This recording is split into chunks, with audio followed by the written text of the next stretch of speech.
চেষ্টা করব আপনাদেরকে মনোপুত করার মতন যদি কিছু বলা যায়। মূল ব্যাপার হচ্ছে, দেখ, গণমাধ্যমের স্বাধীনতা বলতে আমরা যেটা বুঝি, গণমাধ্যম মুক্ত। গণমাধ্যম মানে যেমন একটা দেশে 4-5টা স্তম্ভ আছে, তার মধ্যে একটা হচ্ছে গণমাধ্যম। শিক্ষক যেমন বলা হয় জাতির মেরুদণ্ড, শিক্ষক তার ছাত্রদেরকে শিক্ষিত করে একটা জাতি গঠনে সাহায্য করে, তাই শিক্ষক জাতির মেরুদণ্ড। আর মুক্ত গণমাধ্যম এটা হচ্ছে মানুষের মনের কথাটা বলে, তার উপরে কেউ গলা চিপে ধরতে পারে না, মুখ বন্ধ করতে পারে, সে সমাজের সমস্ত খুঁটিনাটি তুলে ধরবে। তো এই চর্চাটা আমাদের দেশে খুব একটা আগেও ছিল না, আর এখন তো নাই বললেই চলে। এখন একদমই নাই, কারণ এখন গণমাধ্যম আমরা গত 24 মাসে দেখলাম যে একটা নিউজ করে ওইটাকে 50 বার এডিট করতে, হেডলাইন এডিট করতে, এইসব ঘটনাও দেখেছি গত 24 মাসে। আর ভারতে হচ্ছে, ভারত একটি গণতান্ত্রিক রাষ্ট্র, ওদের ওইখানে হাজার হাজার পত্রিকা আছে, আমাদের দেশেই আছে কয়েকশো পত্রিকা, ছাপানো পত্রিকা, অনলাইন, তারপরে টিভি চ্যানেল মিলে। ভারতে এটা কয়েক হাজারের উপরে। এবং ওইটা এমন এক অবস্থা যে ভারতের এই পত্রিকাগুলো ওরা স্বাধীন, ওরা কিন্তু সরকার বিরোধী কথাবার্তা লেখে, সরকারের পক্ষে লেখে, সব মানে ওদের ইচ্ছে, ওরা যেটা পাবলিক থেকে পায় সেটাই।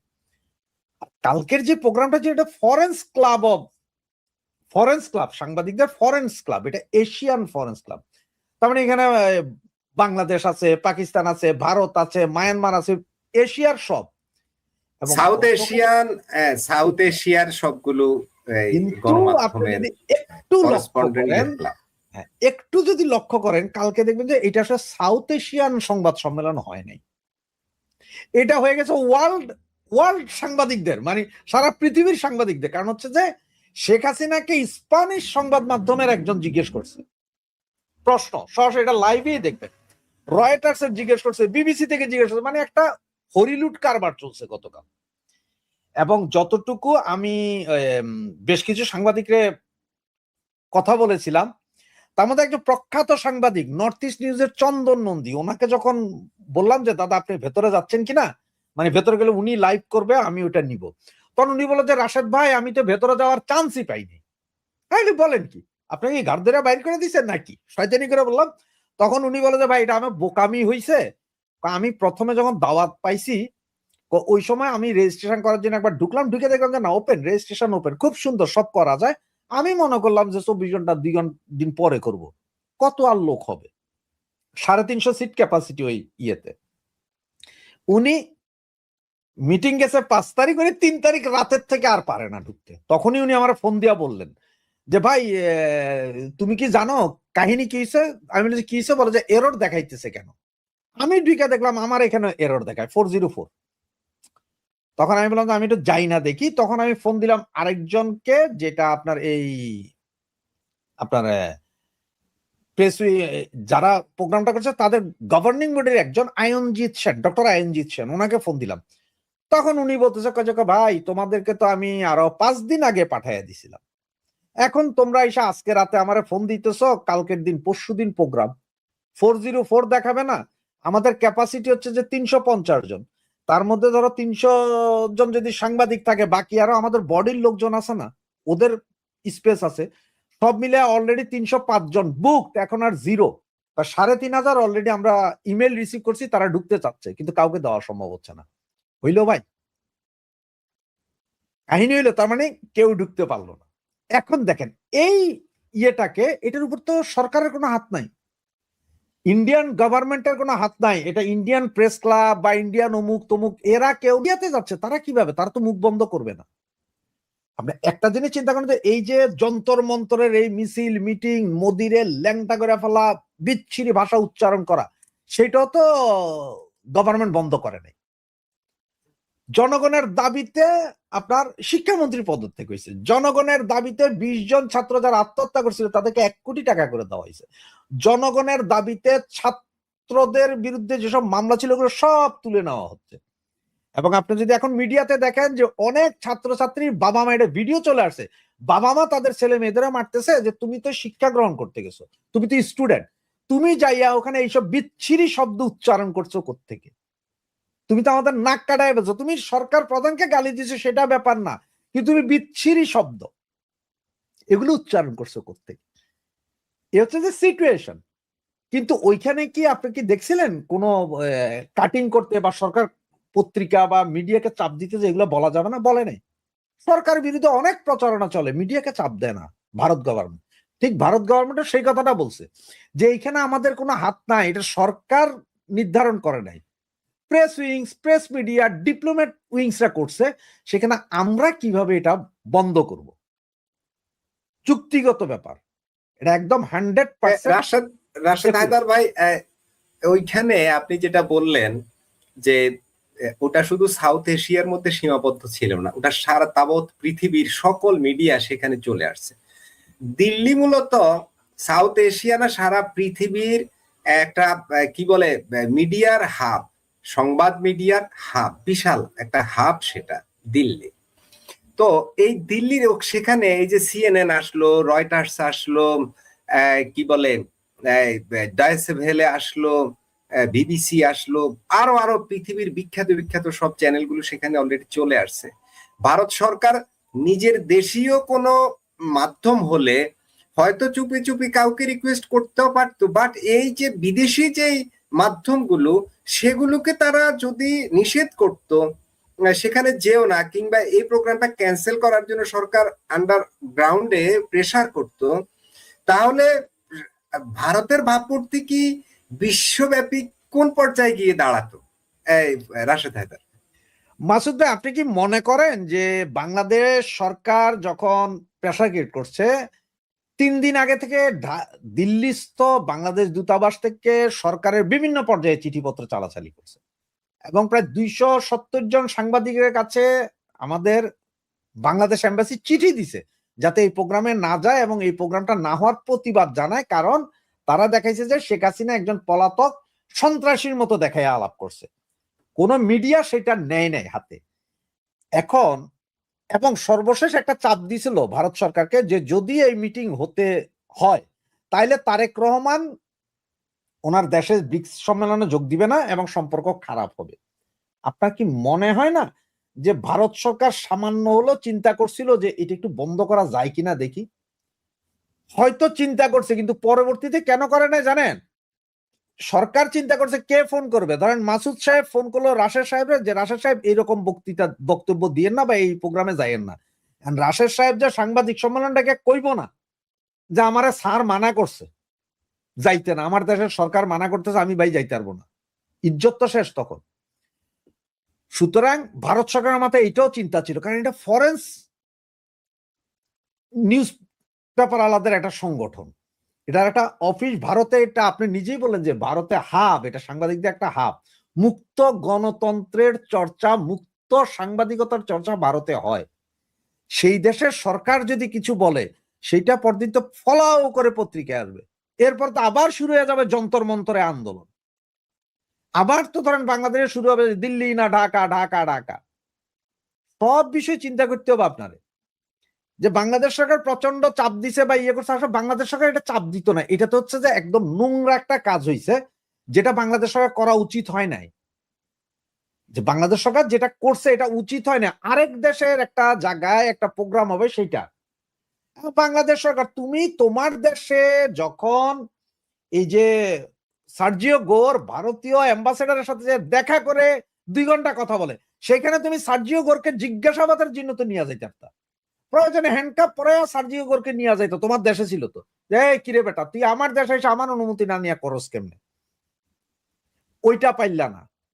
বাংলাদেশের লোকজনের অবস্থা দেখেন, লোকজন বলবো না, এগুলা মৌলবাদীদের অবস্থান দেখেন।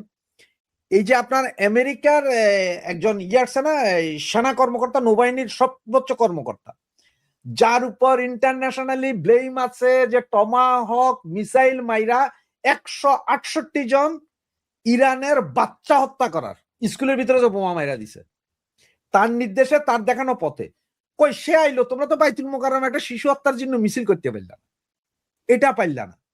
ওইখানে সাংবাদিকরা ভারতের একটা ক্লাব ভাড়া নিয়ে তারা কি করবে, এটা বন্ধ করতে হবে। আপনাকে শেখ হাসিনার কথা কি ওইটা বন্ধ করলে কি শেখ হাসিনার কথা বাংলাদেশে বলছে না যে প্রচার করতে পারো না? এমনকি গতকাল তো দেখলাম যে আপনার যে কষা জাহিদ উপদেষ্টা, তিনি বললেন যারা যারা লাইক দিছে, যারা যারা এই ভিডিও দেখছে তাদের ব্যাপারে তদন্ত চেয়ে সবার বিরুদ্ধে মামলা হবে। আরে ভাই, আপনি আপনার দেশে কি করবেন? আপনার দেশের নোংরামি আপনি আরেক দেশের উপর বসাই দিবেন, এটা তো হয় না। এটা নিবে কেন? কোন সুস্থ স্বাভাবিক দেশ কি নিবে? নিবে না। এই জিনিসগুলো একটু বুঝতে হবে যে আপনি একটা দেশ, এবং চিঠিটাতে কি লেখা আছে আপনি যদি পরিষ্কার পড়েন, সেখানে বলছে যে বাংলাদেশকে অস্থিতিশীল করার জন্য ভারত এইসব চেষ্টা চালাইতেছে। তার মানে কি আপনি যুদ্ধে যাবেন? মানে বাংলাদেশের সার্বভৌমত্বের উপরে হস্তক্ষেপ, অনেকটা এই ধরনের ভাষা ব্যবহার করা হয়েছে। রাহাসুদা, তবে আপনাকে একটু বলি এই প্রসঙ্গে, সিনিয়র সাংবাদিক আনিস আলমগীর সরকারের এই বিবৃতিটাকে ব্যাখ্যা করেছেন বিশেষ কিছু পয়েন্টসে, আরো অনেকেই করেছেন, এবং অনেকে জানতে চেয়েছেন যে সরকারকে এই বিবৃতিটা লিখে দিয়েছে কারা। এই বিবৃতিটা কোনোভাবেই কূটনীতিক বিবৃতি হতে পারে না, এতে ডিপ্লোমেসির কোনো কিচ্ছু নেই। ওই বিবৃতিগুলোতে এমন এমন শব্দ প্রয়োগ করা হয়েছে, এমন ভাবে বলা হয়েছে যেটা একদম মানে খুবই আপত্তিকর। এভাবেই বলা হয়েছে। কিছু কিছু শব্দ চেঞ্জ নিয়ে আসলে হয়তো ওটা খুব শ্রুতি মধুর হতো, বা তার ডিপ্লোমেসি থাকতো, বা এটা ডিপ্লোমেটিক বক্তব্য হিসেবে খাওয়ানো যেত। কিন্তু এই বক্তব্যটার ভাষা খুবই রূঢ়, এবং এটা কূটনৈতিক সুলভ হয়নি, এমনটাই অনেকে সমালোচনা করছেন। জি, আপনি নিশ্চয়ই বিষয়টা খেয়াল করেছেন। বিষয়টা এটা আনিস আলমগীর ভাই যা বলেছেন 100%। এবং ঘটনা হচ্ছে কি জানেন, আমাদের প্রাতিষ্ঠানিক যোগ্যতা বা ইংলিশের দক্ষতায় আমরা তো বিশ্ব সেরা। আমাদের বিভিন্ন যে বাচ্চা নেতারা দেখছেন ইংলিশে যখন কথা বলে তখন ইংলিশের বিষয়টা ভাষাগত বিষয় না, বিষয়টা ভাষা তো আমরা এই যে কথা বলছি, বাট এটা তো আমাদের ডিপ্লোম্যাটিক ভাষা না। ডিপ্লোম্যাটিক ভাষাটাই হচ্ছে ভিন্ন। না, আমি আপনাকে যেটা বুঝাইতে চেষ্টা করতেছি সেই জায়গাটায় আসছি। মানে ওই যে আমাদের বাচ্চা নেতাদেরকে অনেকেরা দেখছেন যে টিভি স্ক্রিনে লিখে দিছে, ওইটাও পড়তে পারে না, কিন্তু ওনারা নাকি বিভিন্ন স্টুডেন্ট পড়ায় 1000 কোটি টাকা কামাইতো। এখন একটা শব্দ বলি আমি, তাহলে আরো ক্লিয়ার হবেন আপনার। দেখো, দেখো, যদি বাংলায় বলি দেখো, দেখো বলতে আপনি কি বুঝেন? যেটা দেখো এই তো। এখন আমি যখন প্রথমে ফ্রান্সে আসলাম তখন মেট্রোতে উঠার পর দেখি যে বিভিন্ন জন কথা বলতেছে, বলার সাথে একটা শব্দ উচ্চারণ করে দেখো। আমি দেখো, আমি দেখতেই তো আছি, কি রে ভাই এরা খালি দেখো দেখো কয় কেন? সব কথার পরে দেখো। পরে একজন যার ভাষা জানে তার জিজ্ঞেস, ভাই দেখো দেখো তো বাংলাদেশের কথা, দেখো দেখো মানে তো দেখো, আমি তো দেখতেছি। এবারে তারপরে আমার দেখো ভাই এটা কি? তখন ও বলছে দেখো এই শব্দটার অরিজিন ফরাসি, বাংলা হচ্ছে যে মানে তুমি বুঝতে পারছো কিনা, তুমি বুঝতে পারছো কিনা এই শব্দটা ব্যবহার। দেখো শব্দটা বানিয়েছে তুমি বুঝতে পারছো কিনা, আপনারা দেখতে কয় নাই। এখন ইংরেজি ভাষার ভিতরও শব্দের নাউন প্রনাউন ভার্ব অ্যাডজেক্টিভ যদি না মিলান, এইটারটা ওইটা ওইটারটা এইটা আগে পরে হয়ে গেলে তখন পুরো সেন্টেন্সই উল্টি যায়। এবং এটা ইন্টেনশনালি, যে বা যাহারা এই লেটারটা লিখে দিচ্ছে তারা ইন্টেনশনালি লিখে দিচ্ছে। এবং মিনিস্ট্রি অফ ফরেন অ্যাফেয়ার্স এর ওখানে পুরো চিঠির উপরে যে জিনিসটা লেখা হয়েছে এইটাকে 13 বার এডিট করা হয়েছে, 13 বার। প্রতিবারই কোথাও না কোথাও শব্দগত শব্দ চয়নে ভুল। ঘটনা হচ্ছে ভাইরে, আপনি যখন বলবেনই, আপনি যখন কাউরে এটা দিবেনই, আবার এটা ফেসবুকে প্রচার করে দিবেন, তখন তো আপনারে খুব সাবধানতা অবলম্বন করতে হবে। আপনি বললেন বাংলাদেশের সার্বভৌমত্বের উপর আঘাত, আপনি এটা বলে তো মনে হয় একরকম যুদ্ধ ঘোষণা করে দিচ্ছেন, একরকম যুদ্ধ হয়ে গেল তো এটা। এটা তো ঠিক না। পাশাপাশি একটা রাষ্ট্র দেখেন, আজকে বেলারুশ রাশিয়ার পাশে আছে, বেলারুশ স্বাধীন রাষ্ট্র। এরপরে বেলারুশের সাথে কেউ কথা কইতে সাহস পায় না, কেন? যে ভাই রাশিয়া আছে। আমাদের পাশে ছিলাম আমরা ভারত, যার কারণে আমাদেরও ভয় পেতে যে কিছু কইলে যদি ভারত যদি হাত দেয়। এখন আর সেই চিন্তা কারণ নাই, ভারত কিছুই করবে না, কারণ ভারতের প্রচুর বেইজ্জতি করতেছে। তাই বলে এমন না যে ভারতের বাংলাদেশকে দরকার নাই বা বাংলাদেশের ভারতকে দরকার না, না, দুইটাকে দুই দিকেরই দরকার আছে। ভারত যেমন আমাদের দরকার আছে, আমাদেরও তেমন ভারতের দরকার আছে। কেউ কারো ছোট না, কারণ বাংলাদেশ একটা ফকির নিও না, রাইজিং টাইগার ছিল। বাংলাদেশের উন্নতি যদি আরো হয়, ভারতও চায় নাই যে বাংলাদেশ গরিব হোক, ভারতও চাই যে বাংলাদেশ উন্নতিকে। তো লাভটা কি জানেন? ওনাদের 7 সিস্টারের কিছু লোকজন তো আমার এখানে কাজ করে যায়, খাইয়া দেয়া বাইচা থাকতো। এটা কিন্তু টেকনিক। চায়না কি করলো? চায়না বাংলাদেশের একটা নির্দেশনা দিল যে ঠিক আছে আপনারা যত মাল পারেন সব চায়নাতে পাঠান, 0 ট্যারিফ, 1 পয়সা দিতে হবে না। আমরা কি করছি জানেন? বগলের নিচে হাত দিয়ে ডাক ডাক ম্যাডাম বাজাইছি। ও ভাই, পাঠাইতে যায় তো আর কিছু পাঠাইতে না। কারণ কি জানেন? একটা শার্ট পাঠাবেন, হেটার দাম চায়নাতে আপনার চেয়ে কম। লুঙ্গি, তোয়াইলা যাই পাঠাবে সবই তো চায়না তৈরি করে, এবং চায়না ছোট ছোট ফ্যাক্টরি দেয়, বিশাল বিশাল এক এক গ্রাম এক একটা। শুধুমাত্র তোয়াইল্লার জন্য একটা গ্রাম আছে যেখানে 1000 টন তোয়াইল্লা। আপনারা কি করবেন? ট্যারিফ তো 0 দিছে, এখন আপনি তো কিছু পাঠাইতে পারেন না। তাও চায়না কাছে দেখো, আমি তো বলছি তোমরা ব্যবসা করো, আর তোমরা পাঠাইতে না পারলে, বানাইতে না পারলে আমার কি দোষ? এমন কি জিনিস বানাইবো যেটা চায়নাতে বানায় না? হ্যাঁ, একটা জিনিস বানাইতে পারে, সেটা যে ঢিলাকুলু আছে না, এইটা বানাইয়া যদি বাংলাদেশ কিছু সাপ্লাই দিতে পারে, এটা চায়নাতে হয়তো কম উইগুর মুসলমানদের দরকার। এইটা ছাড়া আর তো কিছু দেখি না বাংলাদেশ থেকে পাঠানোর মতো চায় না। তো লাভ হয়েছে কি? ভারতে আমাদের মাল যায়, ভারতে বহু মাল। 7 সিস্টারের মার্কেট দখল ছিল, 60% উপরে মার্কেট দখল ছিল আমাদের মালে, আমাদেরই মালে দখলে ছিল। কি হইল লাভ? এখন আরেকটা পেস্কি লাগাইলেন, ভারত সরকার এখন চিন্তা করবে, এরাও এখন কড়া জবাব দিবে। এগুলো খুবই খারাপ একটা দিক। আর গতকালকে লাইভ চলাকালীন এবং আজকে এইখানেও অনেক দেখতেছি, অনেক ভাই বললেন যে ভাইয়া এই নেত্রী কিছু ভাষণ বাংলায় দিলে হইতো। আসলে এটা তো ছিল ফরেন্স ক্লাব। এখন পৃথিবীর 70% লোকের ভাষা ইংলিশ, 30% লোকের মধ্যে 25% স্প্যানিশ, 5% ফ্রেঞ্চ। এখন উনি এদের কাছে আসছে, কিন্তু ফ্রেঞ্চ এবং যারা জানে, স্প্যানিশ যারা জানে, তারাও ইংলিশ বুঝে। তাদের সামনে বাংলায় বললে ভাই, বাংলায় ট্রাডিকশনের জন্য এক একজনের জন্য আবার এক একটা দিতেই তো লোক। তখন আবার কি তো ওই যে বাংলায় শেখ হাসিনা কি বলছে বাংলায়, এটার আবার যখন ওই বিভিন্ন ভাষায় বলতে হইতো, তখন ওরা যায় ওই যে পররাষ্ট্র মন্ত্রণালয়ের সেই সিটির মতন হইয়া যাইতো, এমন ভাবে বুঝাইতো মনে হয় শেখ হাসিনা সবাই হুমকি দিতেছে, কইছে যে সবাইকে আমি ঝুলাই দিব। কাহিনী এরকম হইতো। শুধু উনি ইংলিশেরটাই দিছেন। তো ইংলিশ ওইটা ইয়েটাই ছিল ফরেন্স ক্লাবের জন্য, সেই জন্য উনি ইংলিশে বলেছেন, এটা বাংলাদেশি ক্লাবের জন্য হয়নি। জি, রাশেদ হায়দার ভাই, আমাদের জ্বালানি মন্ত্রী বলেছেন পাইপলাইনের মাধ্যমে ভারত থেকে আরো বেশি ডিজেল চেয়েছি। মানে বাংলাদেশে খুব ক্রাইসিস যাচ্ছে, তো এখন আরো বেশি পরিমাণ ডিজেল ভারত থেকে চেয়েছে। আবার ভারত থেকে কাঁচা মরিচ আসছে 2,18,000 মেট্রিক টন। প্রশ্ন হলো, সরকার কেন ভারত নির্ভরতা থেকে বের হতে পারছে না? এমনিতে তো খুব পটর পটর করছে, কিন্তু ফাইনালে শেষ বেলায় আমরা শুধু দেখি সব সুবিধা ভারত থেকেই আমরা নিচ্ছি। মানে সুবিধা বলতে কি? সুবিধা বলতে আমরা সহজে স্বল্প সময়ে কম মূল্যে ভারত থেকে পাচ্ছি, কিন্তু আমরা মুখে যে সরকার বা এখন তো পুরা দেশই এক দল, এক হিসাব করতে গেলে তাদের বক্তৃতা বিবৃতিতে যে ভারত বিদ্বেষ, সেটা আমরা প্র্যাকটিক্যালি কেন পাই না? রাশেদ হায়দার, ভারত থেকে কিনছে, এরপর ট্রান্সপোর্ট আছে, অমুক আছে, তোমার সব মিলে না তো 100-120 টাকা পরে, সবাই লাভটাপ মিলে, এরপর 250 টাকা কেন? আর এই পরিমাণ কাঁচামরিচ আসছে যে আগামী 15 দিনে আর কাঁচামরিচ লাগবে না।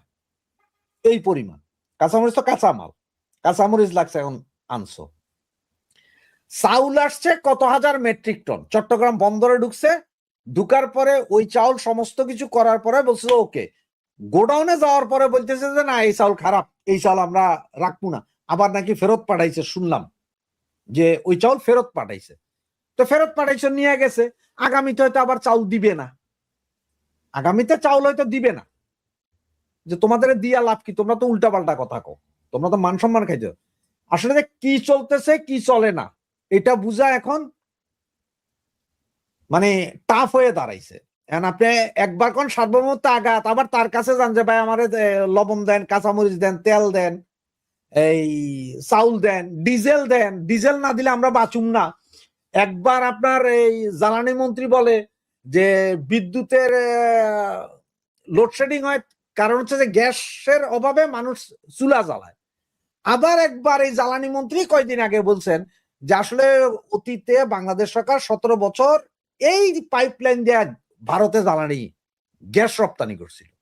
তো ভাই, পাইপলাইনে নাকি, যেই পাইপলাইনে তেল আসে ওই পাইপলাইনে নাকি গ্যাস গেছিল ওনার কথা, যার কারণে এখন গ্যাস সংকট। এখন ওই গ্যাসের পাইপলাইনে আবার তেল আনতেছে, এগুলো আসলে বুঝার কোনো উপায় নাই যে কি বলতেছে। সুতরাং যে কোনো একটা জায়গায় স্ট্যান্ড থাকেন। আমি শক্ত, আমি যা বলছি ভুল হোক, শুদ্ধ হোক, মিথ্য হোক, আমি সেটা পারতেছেন না। সেটা না পাইরা অযথা যে বাচালের মতন কথা বললে লাভ নাই। এখন আপনি দেখেন জ্বালানি আনছে, কাঁচামরিচ আনছে। রাশেদ হায়দার ভাই, ছোট্ট একটা প্রশ্নের মধ্যে করি, এই প্রসঙ্গটা আমরা আরো আলোচনা করব। রফিক ভাই আসছে, রফিক ভাইয়ের কাছ থেকে শুনবো। তবে আপনাকে একটা প্রশ্ন করতে চাই, সেটা হলো আপনি যে বললেন ওই যে সরকার যে বিবৃতিটা দিয়েছে ক্ষোভ প্রকাশ করে, শেখ হাসিনার দিল্লিতে প্রেস কনফারেন্স, ঢাকার ক্ষোভ প্রকাশ করে, সেখানে বললেন 13 বার সেটাকে সংশোধন করেছে, এডিট করেছে। আমি অবশ্য কোথাও একটা দেখেছি, একজন খুব ব্যাখ্যা করেছিলেন যে 9 টাইমস, উনি ইংলিশেই স্ট্যাটাসটা দিয়েছেন, দীর্ঘ স্ট্যাটাস দিয়েছেন, কোথায় কোথায় চেঞ্জ করেছেন। প্রত্যেকবার তিনি ওই সিরিয়ালে প্রথমবার কোন জায়গায় সংশোধনী করেছেন, দ্বিতীয়বার কোথায় সংশোধনী করেছেন, তৃতীয়বার কোথায়, এইভাবে তিনি 9 বার দেখিয়েছেন যে 9 বার সংশোধনী করেছেন। দীর্ঘ এক স্ট্যাটাস। সরকার কি খুব হেজিটেশনে আছে, নাকি পররাষ্ট্র মন্ত্রণালয়ে যারা নীতি নির্ধারক তাদের মধ্যে কূটনৈতিক দুর্বলতা আছে? আপনার কি মনে হয় সংক্ষেপে? সরকার একরকম, সরকার হেজিটেশন না, সরকার আসলে দেশ কিভাবে চালাবে সেটা পারতেছে না। গত ইউনিসিও গভর্নমেন্টের আমলে পররাষ্ট্র থেকে সমস্ত ইয়েতে মৌলবাদীদের আস্তানা হয়ে গেছে, এবং আপনার একজন সচিব বানাইতে একটা দেশের সরকারের প্রায় 30 বছর লাগা যায় বিভিন্ন ট্রেনিং মেনিং দিয়া। এখন আপনি গণহারের সচিব, উপসচিব সব কোরবান করছেন, কোরবান করে কি করছেন, নিচ থেকে নিয়ে গেছেন। ভাই এখন আমারে নিয়ে যদি আপনি আমেরিকার রাষ্ট্রদূত বানান, তা আমি তো রাষ্ট্রদূত, এটার কি কাম এটা বুঝবো না। আমি মনে করবো যে বাইরে আমেরিকার রাষ্ট্রদূত বানাইছে মানে আমি দুধ বেচতে হইব, গরুর দুধ, ছাগলের দুধ, ভেড়ার দুধ। অবস্থাটা হয়ে গেছে ওই রকম। শিক্ষিত লোকজন না বসাইয়া অশিক্ষিত মৌলবাদী বসানো হয়েছে সব। এদের মাথার ভিতরে পাকিস্তান, আরবিস্তান ছাড়া আর কিছু ঘুরে না। সুতরাং তাদের একটা ইচ্ছা, আপনি দেখবেন যে এইসব চিঠি পত্র চালাচালি যা করে, একটু খোঁজ করেন, ভিতরে হুকি দেন, দেখবেন যে সব হচ্ছে যে মৌলবাদী, জিহাদি। এরা এমন ভাবে যে ভারত বিদ্বেষীতে এদের আনতে হবে যে কোনো জায়গায়। ওরা যদি ভাত রানতে যায়, ভাত যদি একটু ভরতে দেখো যে বেটা এখানে ছিল, সম্ভবত পানির ভিতরে কিছু একটা কইরা দিছে, ভাত ভর্ত হয়ে গেছে। আমার এলাকায় একটা বাবুর্চি ছিল, ও বিষয়ে বড় বড় বিয়েতে রানতো, আর হের যে বিয়েতে রানতো ওরকম কোন এক বিয়েতে ধরেন আমি যে যদি হাজির হইতাম, হে কোনোদিন কইতে যে দৌড়ে কইতো, ভাই ওই আজকে পানি একটু আসলে বেশি ঠান্ডা ছিল তো পোলাও নরম হয়ে গেছে, ওই মাংস লাকড়িতে আগুন ঠিক মতো জ্বলে নাই, পানি পড়ছে বিধায় মাংস শক্ত হয়ে গেছে। হে জীবনে স্বীকার করে নাই যে এর রান্নার কোথাও না কোথাও ভুল আছে। আমাদের বাংলাদেশের পররাষ্ট্রমন্ত্রী বলেন, ফরেন অ্যাফেয়ার্স এর লোকজন বলেন, ডিপ্লোম্যাট বলেন, সবই এই মুহূর্তে মৌলবাদ। অশিক্ষিত গন্ডমূর্খ গোয়ার আয়না বসাই দিলে যা হয়, এদের কাছে এর চেয়ে বেশি কিছু আপনি আশা করতে পারেন না। এদের মাথায় তো সিস্টেম, আপনার যে যেমন আপনি দেখেন না, আপেলের আইফোন 3 থেকে এখন 18-তে চলে গেছে, ল্যাপটপ, ডেলের ল্যাপটপ অমুক তমুক বউ গেছে, উইন্ডোজ কোথায় ছিল আপনার 2-3, এখন 11 প্রো চলে গেছে গা, আপডেট হয় সফটওয়্যার, আর এগুলোর মধ্যে মৌলবাদীর সফটওয়্যার ফিটিং করা আছে, এইটা আর আপডেট হয় না। ওইটা আপনার সারা জীবন দিয়ে দিল, আপডেট করতে পারবে না, ওই মৌলবাদী তো চলেই রয়েছে, এটা ওদের সিস্টেমে বসে গেছে, হার্ড ডিস্ক, এটা চেঞ্জ করতে পারবেন না। সুতরাং ওদের কাছ থেকে এর চেয়ে ভালো কি আশা করবেন? ভাই কাছে যেতে চাই এই বিষয়ে, তারপর শেষ করে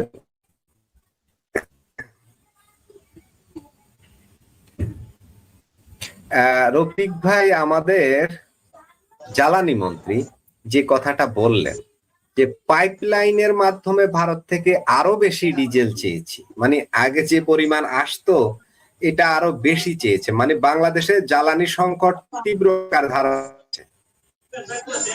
সে কারণে আমাদের দেশে এখন এই সংকটটা দেখা দিয়েছে। এর মধ্যে আবার ভারত থেকে আসছে 2,18,000 মেট্রিক টন কাঁচামরিচ, অথচ সরকারপন্থী আমরা যারা আছি আমরা সবাই প্রতিনিয়ত সকাল সন্ধ্যা ভারতকে গালি দিচ্ছি। আমরা কার উপর নির্ভর করব না, আমরা এখন স্বাধীন, আমরা এখন একদম স্বাধীন কূটনীতি, আমাদের স্বাধীন, সবকিছু আমাদের স্বাধীন। তো শেষ মুহূর্তে এসে আবার ভারতকে গালি দিয়ে ভারতের কাছ থেকে আমরা এসব আনতে যাচ্ছি কেন?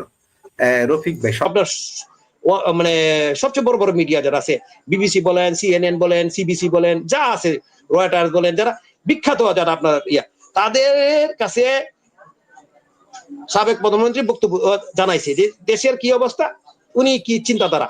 উনি তো দেশের বিরুদ্ধে বক্তব্য দেন নাই, উনি তো বর্তমান প্রশাসনের বিরুদ্ধে বক্তব্য দেন নাই, কিছুই বলে নাই।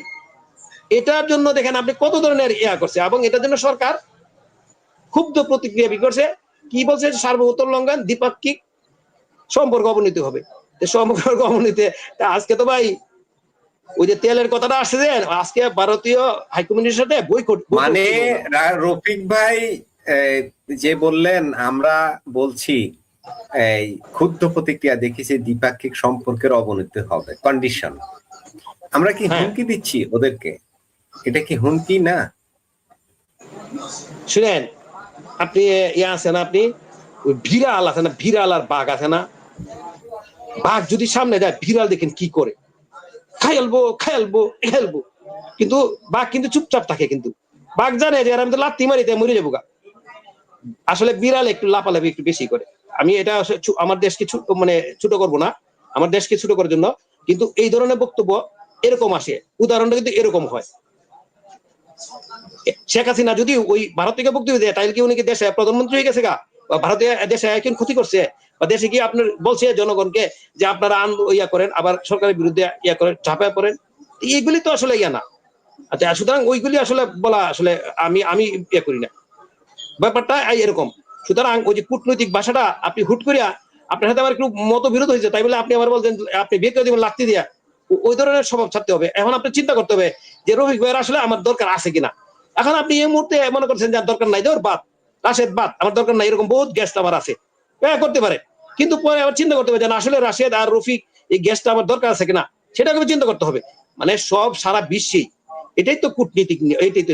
আমাকে সবাইকে ধরিয়েই আপনার আগাইতে হবে। এক হলো আমাদের ছোট দেশ, আর একটা জিনিস, ছোট হোক বড় হোক, আমেরিকা বলেন, রাশিয়া বলেন, চীন বলেন, দেখেন তারা কিন্তু কাউকে কিন্তু বাদ দিয়ে করার চেষ্টা করে না। রফিক ভাই, আমি আবার আসবো আপনার কাছে। আমি রাশেদ হায়দার ভাইয়ের অন্য একটা প্রোগ্রাম আছে, তো এই জন্য রাশেদ হায়দার ভাই, গ্যাস সংকটে 20% কারখানায় ছুটি, বাড়ি ফিরছেন শ্রমিকরা, আজকে চ্যানেল 24 এর রিপোর্ট। রাশেদ হায়দার ভাই, আসলে এই যে 5 আগস্টের পর থেকে তো কয়েক শত কারখানা তো এইভাবে বন্ধ হয়ে যাচ্ছে, এই মুহূর্তে এসে আবার মরার উপরে খাড়ার ঘা, আবার গ্যাস সংকটে অসংখ্য কারখানা বন্ধ হয়ে যাচ্ছে, 20% শ্রমিকদের ছুটি দিয়ে দিছে, কারখানা মালিকরা বাড়ি চলে যাচ্ছে। আমাদের দেশটা আসলে কি হতে চলেছে রাশেদ হায়দার ভাই, সংক্ষেপে?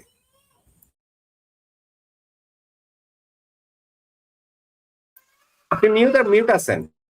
মাসুদ ভাই, গ্যাস সংকটে তো এই মুহূর্তে 20% বলেছে, কিন্তু গত 22 মাসে বাংলাদেশের প্রায় 30% কারখানা বন্ধ হয়ে গেছে, 30%। তার মধ্যে সর্বোচ্চ বেশি হচ্ছে যে গার্মেন্টস ফ্যাক্টরি গুলো বন্ধ হয়ে গেছে। এখন আবার 20% এরা বলছে, আগের 30% কিন্তু এখন আর নাই। আগের 30% আর 20% দিলে কিন্তু 50% গেছে গা, ডাউন। চিটাং এর ইপিজেড এর অনেক ফ্যাক্টরি বন্ধ হয়ে গেছে। কালকে সম্ভবত একটা কি জিন্স ফ্যাক্টরি, সর্ববৃহৎ 7,000 ওয়ার্কার বন্ধ। স্পেসিফিক জিন্স বাংলাদেশের সবচেয়ে বড়। স্পেসিফিক। এবং দেখেন, এখন আপনি বলতেন যে ভাই ওখানে গ্যাস দিয়ে কি কাম, ইলেকট্রিক হইলে তো হয় না ভাই, গ্যাসের কাম ওখানে আছে। এই যে আপনার ধোলাইয়ের যে মেশিন গুলো আছে, পানি গরম করার মেশিন, বিভিন্ন জিনিস, এগুলো কিন্তু গ্যাসের উপরে চলে। যেই দেশ গ্যাস না দিতে পারে। রাশেদ ভাই, ওটা তো গ্যাস তো লাগেই, গ্যাস না লাগলে তো আর কারখানাগুলো বন্ধ হতো না ক্রাইসিসের কারণে। সরকার কেন হ্যান্ডেল করতে পারছে না?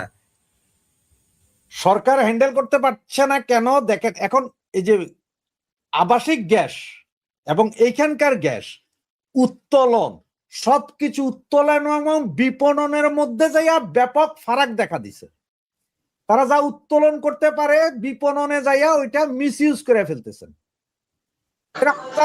আর এইখানে হচ্ছে যে মূলত আসলে গ্যাস সংকটটা দিয়ে এটা না, এটা তৈরি হয়েছে গত 18-19-20 মাস ধরে। একটা জিনিস যে বাংলাদেশের গার্মেন্টস ফ্যাক্টরির চরম প্রতিদ্বন্দ্বী হচ্ছে যে এখন তারা চায় না বাংলাদেশ ছিল 2 নম্বরে ওয়ার্ল্ডে গার্মেন্টস পাঠানোর, এখন সেই জায়গায় বাংলাদেশ হয়ে গেছে 3। 1 নম্বরে চায়না, 2 নম্বরে ভিয়েতনাম, 3 নম্বরে উঠে আসছে বাংলাদেশ, আর 3 ছিল পরে। এখন এটা আপনি যদি বলেন তাহলে আমি বলবো যে এটা তাদেরই কাজ কাম, তারাই বুদ্ধি দিছে কিভাবে কি করতে হবে। এটা চাইনিজ মাইল পেজ আছে, এটা মৌলবাদী পাকিস্তানের মাইল পেজ আছে যে তোমরা এইভাবে এইভাবে করো। ঘটনা হচ্ছে যে বাংলাদেশের মানুষ, শ্রমিক জনতা যাতে কষ্টে ভোগে, কারণ আপনি যখন কষ্টে ভুগবেন, আপনার একটা জিনিস আমি সোজা বুঝি ভাই, আপনি যখন দেখেন আপনি এখন এই যে কি সুন্দর হাসি দিতেছেন, আহা মাসুদ সাহেব, একটা বারও আপনি কিন্তু আল্লাহর কথা চিন্তা করেন নাই। আর যেই মাত্র না মুখের মধ্যে একটা আঘাত খাবেন তখন আল্লাহ বাঁচা রে বাঁচা। মৌলবাদীদের এই কারণ যে হ্যাঁ এদের কষ্ট দাও, তখন এরা আল্লাহ রসুলের কথা করবো, আর এরা মনে করবে যে মনে হয় এই মৌলবাদীরা আইলেই দেশটারে শান্তিতে রাখতে পারবো। এগুলো সব ওদেরই একটা চক্রান্ত, টোটাল চক্রান্তটা ওদের। এই জায়গায় রাশেদ হায়দার ভাই, এখানে মিসম্যানেজমেন্ট একটা বিষয় হতে পারে। আপনার বক্তৃতায় বলছিলেন অনেক সিনিয়র অভিজ্ঞ যাদেরকে রিটায়ারমেন্টে পাঠিয়ে দেওয়া হয়েছে এবং অনেক জুনিয়র অনেক অনভিজ্ঞকে পদায়ন করা হয়েছে। সেসব কারণে কি এমনটা ঘটতে পারে না, অনভিজ্ঞতার কারণে? অবশ্যই। আপনি একটা জিনিস আছে, এই যে বাংলাদেশে একটা বিমান সর্বপ্রথম 2005 সালে একটা বিমান কোম্পানি আসছিল, কি জানি নাম, প্রথম বেসরকারি বিমান কোম্পানি। একটা ফ্লাইট দিয়ে তারা শুরু করছিল, 6 বছরের মাথায় সারা এশিয়া সহ সৌদি, দুবাই, এমনকি ইউরোপ পর্যন্ত সাপ্লাই দিছিল। এরপরে নিজেদের মধ্যে মিসম্যানেজমেন্ট শুরু হয়েছে, ব্যবসা নিয়ে দ্বন্দ্ব। মূল এমডি যিনি ছিলেন উনি পদত্যাগ করার পরে বিমান গেছে বৈশা, শেয়ার মার্কেটে পয়সা ময়সা তুলে তো সব সরকার করে ফেলাইছেন। এরপর ওই কোম্পানি ইউনাইটেড এয়ারওয়েজ এখন একদম টোটালি ডেস্ট্রয়, ওদের প্রায় 60টা বিমান ফুল ডেস্ট্রয়। ঠিক আপনার এইখানেও যে জ্বালানি, এখানে কাহিনীটা হয়েছে কি জানেন, মানে হচ্ছে আচ্ছা ঠিক আছে এইটা কোন সময় হয়েছে এই ফ্যাক্টরি, যে এটা আওয়ামী লীগের সময় হয়েছে, মনে হয় আওয়ামী লীগের সাথে যোগ আছে, যে এর একটু শাস্তি দাও, এ তো বেশি কাটছে, তো এর একটু বন্ধ করে দাও, আমরা ফ্যাক্টরি আরেকটা করুম, এইখানে মাল দাও। মিসম্যানেজমেন্টের শুরুয়াত এইখানে। ওইটা ফেসিস্ট আমলের ছিল, আর এটা রাসিস্ট আমলের, আর এটা সুফিসাম আমলের হয়েছে, সুফিসাম আমলের দিকে যাও। তারপরে যে অশিক্ষিত গোয়ার গুলা যাই বইছে, কারণ এখন বললে তো অনেকে হয়তো গালি দিবেন আমার মা বোন তিলা। এটা ঘটে যে সারা পৃথিবীতে যত মেডিসিন যত আবিষ্কৃত হয়েছে সব হচ্ছে যে যারা পড়ালেখা করে কাম করতে পারছে।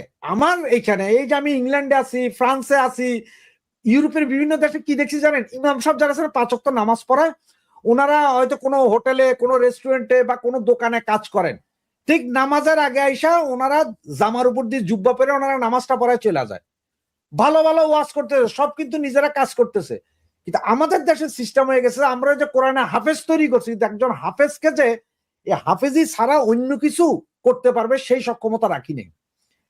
এইখানে আবার কিছু কোরআনে হাফেজ আছে যারা একদম আপনার রমজান মাসে সরাসরি কোরআন খতম দেওয়ায়, ওদের সারাদিন দেখি যে ওরা কাজ করে কি ইলেকট্রিশিয়ান, বাতিমো মতো বিল্ডিং কনস্ট্রাকশন বিভিন্ন কাজ করতেছে, সব দিকেই আছে। ওইদিকে কোরআনের হেফজ করছে, এইদিকে অন্য লাইনের কাজও করতেছে। এটা হচ্ছে যে ওদের এইভাবে গইরা তুলে হয়েছে। আমার দেশে তো এইভাবে হয় না। আপনি এই লাইনের পোলা পাই নাই না, যখন আপনি বহাই দিবেন গ্যাস চালাইতে, পার এক্সাম্পল মাসুদ সাহেব আপনি তখন ইউটিউব চালান, এই যে আমাদের ডাইকাই না প্রশ্ন করেন, আমরা প্রশ্নের উত্তর দিই, আবার আপনিও খুব ভালো বলেন, আপনি খাওয়াই দেন, আমাদের খাওয়াই দিতেছেন যে কিভাবে মানুষের ভিতরে ঢুকাইতে হবে। এখন আপনারা আমি একটা হেলিকপ্টার দিই যে ভাই জানতো হেলিকপ্টারটা একটু উপরের দিকে চালাইলে, আপনি তো এটা নদীতে ফালাই দিবেন চালাইতে যাই। আপনারা টাওয়ার থেকে যদি কয় যে এই সবুজ বাটনটা চাপলে উপরের দিকে যাবে, আর পাশে একটা লাল বটন আছে, তুমি দেখছো ওইটা চাপ দিলে পর্যন্ত কইছে আপনার লাল বটন চাপ দিবেন। পরে কইছে লালটা চাপ দিছি, ওপরে কইছে লালটা চাপ দিলে তো একটা বিমান ধ্বংস হইব, বুঝবেন না। এই যে অবস্থান, টোটাল মিসম্যানেজমেন্ট হয়েছে গত 18 মাসে। যথেচ্ছা নাই তা তো হইছে, যা ইচ্ছা তা। এখনো এই সরকার এখনো কেন বিডার চেয়ারম্যান রাখছে যে ড্রিল বেবিরে? ও তো বাংলাদেশের সবচেয়ে বড় ক্ষতির কারণ ওই বেটা। এই ব্যবসা প্রতিষ্ঠান যে আজকে ধ্বংস হইতে, রাশেদ হায়দার ভাই আশিক চৌধুরীর কথা বলছেন, বিডার চেয়ারম্যান। তিনি বললেন তেলগে জ্বালানি সমস্যা খুব শীঘ্রই সমাধান হবে না। আবার আমাদের জ্বালানি মন্ত্রী বললেন অচিরেই এই সমস্যার সমাধান হয়ে যাবে। ভাই দেখেন, দিকে যে যাব আমরা, দুজনের বক্তব্য কিন্তু দুই রকম। এই ছেলে হচ্ছে যে সরাসরি আমেরিকা এবং চাইনিজ এজেন্ট, তাকে রাখছেন এখন আপনার বিডায়। আমি তো জানতে চাই যে তারেক রহমান, আপনার দরবারে কি একজন লোকও নাই? আপনি এর আগে খাম্বা গাইরা ইলেকট্রিকের বিদ্যুৎ নাই, সেই অবস্থা মানুষ এখনো ভুলে নাই। আপনার কাছে কি একজন যোগ্যতর লোক নাই যে বিডার এই চেয়ারম্যানে আসে ড্রিল বেবিরে বসায় রাখতে হবে? আপনার কাছে কি এমন একজন যোগ্য লোক ছিল না যারে পররাষ্ট্রমন্ত্রী করতারেন? নাকি আপনি কোন কোন মুসলেকা দিয়ে আইসা আপনি সবাইরে রাখতে হইতেছে? এদের এগুলারা যতক্ষণ পর্যন্ত সরাসরি বাদ না দিতে পারবে, এই যে যেসব সচিবগুলোকে আপনার বের করা হয়েছে, উপসচিব যেগুলোকে বের করে দেওয়া হয়েছে, থানার ওসি, এসপি, এসআই, ডিসি যাদেরকে আপনি বের করে দিছেন, তাদের বের করে না দিয়ে তাদেরকে দিয়ে আপনি কাজ আগায় নিতে পারতেন। কারণ হচ্ছে এরা সরকারি কর্মচারী, এরা কোনো দলীয় কর্মী না ভাই। এক একজন তো 8-10 বছর 15 বছর ধরে দেখে শিখে গেছে যে কোথায় কি করলে কি টিপ দিলে কি হবে। আর বাকি এখন নিচের থেকে যাদের আনছেন তাদের যে হবে না। আপনি তো পিয়নেরা বানাই দিচ্ছেন, আপনি ধরেন পররাষ্ট্রমন্ত্রী, এবারটা বুঝবে কি? এবারটা তো ফাইলটাই নেই, জান শেষ। এইভাবে হবে না, দেশ এইভাবে চালাইতে পারবেন না। এটা ইন্টেনশনালি এই মৌলবাদীরা করাচ্ছে যাতে দেশ অস্থিতিশীল হয়ে যায় আরো। এইটার জন্য আপনি এখন আওয়ামী লীগ সরকারে বলতে পারেন না যে এটা আওয়ামী লীগ সরকারের লোকজন, কারণ 18 মাসে তো আপনারা আওয়ামী লীগ সরকারে কিচ্ছু রাখেন না, সব তো ধুয়ে দিচ্ছেন, কিছু রাখছেন। এখন তো কইতে পারেন না বলা এই 18 মাস ধরে আওয়ামী লীগ সরকার এগুলো করতেছে, নাকি কয়দিন পরে কইবেন যে গ্যাস পলিথিন করে আওয়ামী লীগ সরকার লইয়া গেছে নেতারা কর্মীরা, নাকি এটা কইবেন যে গ্যাস আওয়ামী লীগ সরকারের লোকজন গ্যাস ছেড়ে দিয়ে রাখছে, গ্যাস উড়ে ঘরের ভিতরে, যার কারণে গ্যাস সংকট, বিদ্যুতের ফ্যান চালায় রাখছে মাসুদ সাহেব, এই জন্য বিদ্যুৎ সংকট। এটা তো বলতে পারবেন না। আপনারা এইটাই মিলাইতে পারতেছেন না যে আমার চাহিদা কত, আমার যোগান কতটুক, আমি কি করতে হবে, সেই জায়গায় যাইতে পারতেছেন না। কার যাইতে হতো? অযোগ্য কর্মকর্তা কর্মচারীদের। জি রাশেদ হায়দার ভাই, কেউ কেউ আবার ওই যে ডোনাল্ড লুয়ের গ্যাস ব্যবসার কথাও আকার ইঙ্গিতে বলছেন কমেন্টে। যাই হোক মাসুদ ভাই, একটা জিনিস যারা বলছেন তাদেরকে ধন্যবাদ, এবং অ্যাবসলিউটলি কারেক্ট। বাংলাদেশের 43 বছরের একটা চুক্তি ছিল কাতারের সাথে, রফিক ভাই আপনি মিউট করেন। একটা রেটে এলএনজি আনা হবে। এই এলএনজি তে যাইয়া 30 বছরের মধ্যে মাত্র 3 বছর গেছে। 3 বছরের মধ্যে সেই চুক্তি একরকম বাতিল করে আমেরিকার সাথে চুক্তি করা হয়েছে যে এলএনজি এখন আমেরিকা থেকে আনবে। তো আমেরিকা থেকে আনতে ভাড়া থেকে শুরু সবকিছু বাড়তি আরো 150% প্লাস দিয়ে আনতে হইতেছে। এখন আর আমেরিকাও দিতে পারতেছে না জিনিস, সংকট তো হইবই। আগে তো আমরা ওপেন মার্কেট বিট করে আনতাম,